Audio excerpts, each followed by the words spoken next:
2024 లేదా 25లో డిగ్రీ లేదా బీటెక్ చదివారా? సాఫ్ట్‌వేర్ జాబ్ కోసం ఎదురు చూస్తున్నారా? అయితే కోడ్ జ్ఞాన్ 100 డేస్ కోర్సులో చేరండి. జాబ్ సాధించండి. నమస్కారం మేడం. నమస్తే అమ్మా. మాతృత్వం మాతృత్వాన్ని ఒక పవిత్రంగా భావిస్తారు అని చెప్పొచ్చు. అండ్ దానికి మూలమైన పీరియడ్స్ని మాత్రం అపవిత్రంగా చూస్తే వాళ్ళే చాలామంది ఉన్నారు అని చెప్పొచ్చు. అంటే మంత్కి వచ్చే పీరియడ్స్ ఏవైతే ఉన్నాయో చాలామందికి అనేక రకాల అనుభవాల్ని క్రియేట్ చేస్తుంది అని చెప్పొచ్చు. అసలు దీన్ని ఏ విధంగా మనం చూడాల్సిన అవసరం ఉందంటారు మేడం? యా నాన్న, నిజమే. అండ్ మాతృత్వం, పీరియడ్ లేకపోతే అసలు మాతృత్వమే లేదు కదా. పీరియడ్స్ ఇప్పుడు చూడండి, ఒక 11 ఏళ్ళ 12 ఏళ్ళ పాప ఫస్ట్ పీరియడ్ వచ్చినప్పుడు ఇంకా తన బాడీ ఆ ప్రాసెస్కి రెడీగా అవుతోంది అని అర్థం. చాలామంది ఏంటంటే భయపడిపోతారు. కొంతమంది పిల్లలకి పీరియడ్ వచ్చినప్పుడు parents it is a celebrating moment అంటారు. కొంతమంది ఏమో తల్లులే ఏడ్చేస్తారు, అయ్యో అప్పుడేనా నీకు అని చెప్పి. సో మనం పెద్దవాళ్ళం ఎలా ప్రొజెక్ట్ చేస్తాము ఆ విషయాన్ని అంటే, కొంతమంది అబ్బబ్బబ్బబ్బా అప్పుడేనా, కొంతమంది అసహ్యం, కొంతమంది అదేదో శత్రువులాగా, కొంతమంది ఏమో చిచి చిచి నెల నెల వచ్చే ఇది. సో అసలు పీరియడ్ లేకపోతే బాగుండబ్బా, కానీ పీరియడ్ లేకపోతే సృష్టే లేదు. ఆ మాతృత్వం అన్నారు చూసారా, అదే లేదు. సో పీరియడ్ని ఆహ్వానం, ఆ ఏజ్ వచ్చేసరికి మెంటల్గా ప్రిపేర్ చేసి పిల్లల్ని దాన్ని ఆహ్వానించాలి. పిల్లలకి కూడా చెప్పాలి, నీ బాడీలో ఈ చేంజెస్ అవుతున్నాయి, ఎందుకు అవుతున్నాయి, ఈ ప్రోగ్రామ్ నెక్స్ట్ జరిగేదానికి అవుతున్నాయి అని చెప్పి వాళ్ళకి అర్థం చేయించాలి. చాలామంది ఇప్పటికి కూడా శత్రువులా భావిస్తారు, అసహించుకుంటూ ఉంటారు. కోపం ఇరిటేషన్, అంటే నిజంగానే పీరియడ్ వచ్చినప్పుడు మనలో రిలీజ్ అయ్యే హార్మోన్స్ ఇవన్నిటి వల్ల మన మూడ్స్ అయితే చేంజ్ అవుతాయి. కానీ వెన్ పిల్లలకి అర్థం చేసి చేంజ్ చేయటప్పుడు, అలాంటప్పుడు మాత్రం ఇది నీ బాడీకి, అంటే నీ బాడీ ఒక గర్ల్ బాడీ చక్కగా ఏమంటాము కరెక్ట్గా గ్రో అవుతుంది అని చెప్పచ్చు.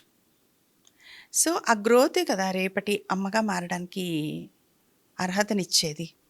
సో మేము స్కూల్స్కి వెళ్ళినప్పుడు కూడా పిల్లలకి చెప్తాం, ఏ పిల్లలు, మగపిల్లలకి, అరే బాబు మీ అమ్మగారిలో ఏదైతే ఒక వండర్ఫుల్ సిస్టమ్ ఉందో, దేనివల్ల మీరు పుట్టారో అదే వండర్ఫుల్ సిస్టమ్ మీ చుట్టూరా ఉండే ఆడపిల్లలందరిలోనూ ఉంటుంది.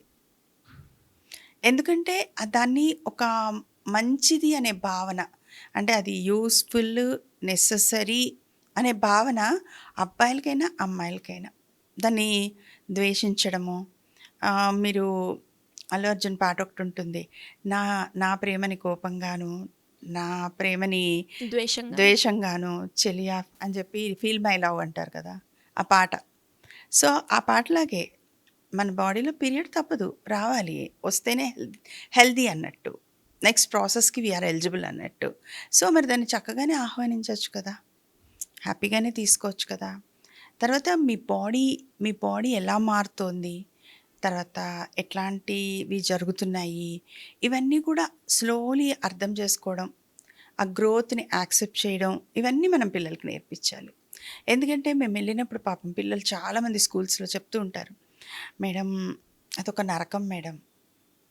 ఎందుకమ్మా అంటే, మా దగ్గర శానిటరీ ప్యాడ్స్ కొనుక్కోవడానికి కూడా డబ్బులు లేవు. సో మా దగ్గర పాత బట్ట, అందులో ఇప్పుడు కాటన్స్ మానేశారు అందరూ, సో బట్ట కష్టం. మేము ఒక్కొక్కసారి ఆ బట్ట ఒకళ్ళు వాడింది ఇంకొకళ్ళు వాష్ చేసి వాడుకుంటాం. కొంతమంది ఏమో మేము ఆ బట్ట ఎక్కడ పోతుందో అని ఇటుకరాయల సందుల్లో అది దాచిపెట్టుకుంటాం. ఆ తర్వాత పాపం వాళ్ళకి అక్కడ ఆ ప్లేస్లో మళ్ళీ వాడినప్పుడు ఎలర్జీస్, ర్యాషెస్. సో వాళ్ళని ఎడ్యుకేట్ చేసే దిశగా వీఆర్ వర్కింగ్ అనమాట యాక్చువల్లీ. అది అంటే ఆ ప్రాంతాల్లో పిల్లలకి అలా ఉండొచ్చు, కానీ ఇక్కడ చదువుకున్న ఎడ్యుకేషన్ ఉన్న అమ్మలు they can make their children చక్కగా యాక్సెప్ట్ చేయడము. దాన్ని ముందు దానికి కూడా కౌన్సిలింగ్ అవసరం పిల్లలకి. సో నీ బాడీలో ఇలా చేంజెస్ వస్తాయి, నీలో ఇలా ఉంటుంది అని చెప్పి ముందు అసలు వాళ్ళల్లో ఒక ఫ్రెండ్లీ థాట్ని డెవలప్ చేయాలి. ఎందుకంటే చాలామంది వింటూ ఉంటాం, అబ్బా ఆ 3 days తప్ప మిగిలిన డేస్ అంతా హ్యాపీనే, we feel like we can do anything అంటారు. సో ఉంటుంది, కొంతమందికి పెయిన్ ఉంటుంది, కొంతమందికి ఓవర్ బ్లీడింగ్ అవుతుంది, కొంతమందికి మూడ్స్ చాలా ఫ్లక్చువేట్ అవుతాయి. అందుకే మన వాళ్ళు పక్కకి రెస్ట్ తీసుకో అని చెప్పి కూర్చోబెట్టారు.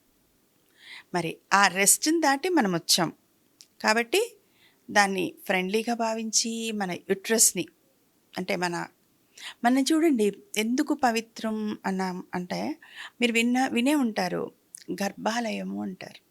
మన యుట్రస్ని గర్భ ఆలయము అంటారు. అంటే మరి నిజమే కదా, పవిత్రమే కదా అది. సో అండాలు విడుదలవుతూ ఉంటాయి. మీకు ఈ విషయం కూడా తెలిసే ఉంటుంది, ఆడవాళ్ళకి ఒక్కటే అండం విడుదలవుతుంది నెలకి. సో అది ఫలదీకరణ చెంది బేబీగా మారుతుంది. మారినప్పుడు మరి రియల్లీ ప్రెషియస్ కదా, అది వాల్యుబుల్. సో అది బాగోవాలి, అక్కడ దాకా బాగోవాలి అంటే ఈ పీరియడ్ స్టార్టింగ్ నుంచి ఎలా ఆలోచించాలి అనేది మనం నేర్చుకోవాలి. దాన్ని తీసుకునే విధానం అన్నమాట. యద్భావం తద్భవతి అంటారు కదా, how you take it reacts, it responds. So మీరు అది ఫ్రెండ్లీ అనుకుంటే చక్కగా ఈజీగా అయిపోతుంది. అది అసహ్యం అనుకుంటే ఇట్ క్రియేట్స్ కెయాస్ టు యూ. దాన్ని శత్రువులా భావిస్తే అది మళ్ళీ వెనక్కి ఫైటింగ్. సో చక్కగా ఇది నా బాడీకి యూజ్, నేను హెల్తీగా గ్రో అవుతున్నాను, this is a process where the next generation will come అనుకున్నప్పుడు చాలా, అంటే ఆ విషయం అదొక పెద్ద విషయంగా అనిపించదు. పీరియడ్స్ లేకపోతే అసలు సృష్టి లేదు నాన్న, పీరియడ్స్ లేకపోతే మానవ జన్మే లేదు, పీరియడ్స్ లేకపోతే ముందుకి నెక్స్ట్ లేదు, జనరేషనే లేదు. సో పీరియడ్స్ గురించి మాట్లాడొద్దు, పీరియడ్స్ అపోహ, పీరియడ్స్ మూఢనమ్మకం, పీరియడ్స్ అసహ్యం, ఇలాంటివన్నీ మనము అనుకోకుండా పీరియడ్స్ గురించి ఎందుకు మాట్లాడొద్దు అన్నారు. మాట్లాడితే ఏమవుతుంది, ఏమీ అవ్వదు, ఇంకా నేర్చుకుంటాం అంతే దాని గురించి కదా. సో పీరియడ్స్ గురించి ఈ మౌనం ఇప్పటికే తొలగింది. సో ఇంకా కూడా మాట్లాడాలి, పీరియడ్స్ గురించి అవగాహన కలిగించుకోవాలి. అలాగే పీరియడ్స్ గురించి తెలుసుకుని ఆ మార్పుని ఆహ్వానించాలి. ఎందుకంటే మనము గుహల నుంచి, రాతి యుగంలో గుహల నుంచి చక్కగా మంచి జనరేషన్, ఇప్పుడు ఇల్లు వాకిళ్ళు అన్నీ కట్టుకుంటున్నాం, 100 అంతస్తులు కట్టుకుంటున్నాం, 80 అంతస్తులు కట్టుకుంటున్నాం, చంద్రమండలంలో స్థలం కొనుక్కొని ఇల్లు కట్టుకుందామని ప్లాన్ చేస్తున్నాం.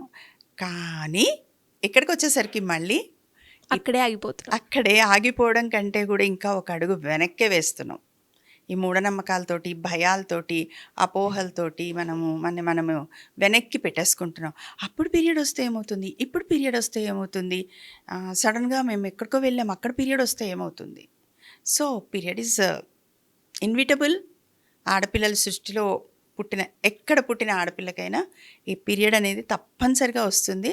ఆ తప్పనిసరి విషయమే రేపటి సృష్టికి మూలం అనేది తెలుసుకుంటే మనం ఆలోచన కొంచెం సక్రమంగా, ఈజీగా, హ్యాపీగా ఉంటుంది. మీరు అన్నట్టుగానే మేడం, ఆలోచన విధానాన్ని ఎస్పెషల్లీ పీరియడ్ నుంచి అనగానే ఎలాంటి వైబ్రేషన్స్, ఎలాంటి రియాక్షన్ వస్తుంది అనేది ఒకసారి చూసి అలా కాకుండా మీరు అన్నట్టుగానే ఒక మార్పు అనేది ఖచ్చితంగా రావాలి. Anyways, thank you ma'am, thank you so much. Welcome నాన్న. సుమన్ టీవీలో మీ పర్సనల్ అండ్ బిజినెస్ ప్రమోషన్స్ కోసం కింది నెంబర్కి కాంటాక్ట్ చేయండి.